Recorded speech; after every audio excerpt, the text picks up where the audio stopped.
Welcome. In today's video, we're going to walk you through the steps to remove your avatar on Discord, especially if you're using an Android device. Whether you want to switch things up or just go for a more minimal look, this guide will make it easy for you. So, let's get started. First, open the Discord app on your Android device. If you haven't done it yet, go ahead and launch the app from your home screen or app drawer. Once the app is open, look for your profile picture at the bottom right corner of the screen. Go ahead and tap on it. This will take you to your user profile settings. Next, tap on Edit Profile. This option will allow you to make changes to your Discord profile, including your avatar. Now, focus on your profile picture. Tap on it, and you'll see the option to manage it. Here's where you will see the Remove Avatar option.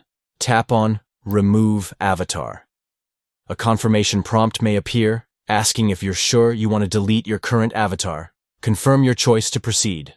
Finally, don't forget to tap Save at the top right corner of the screen. And that's it. Your avatar will be removed and you'll be all set with a fresh profile look. If you found this tutorial helpful, don't forget to give us a thumbs up and subscribe for more tips on Discord and other apps. Thanks for watching, and see you in the next video.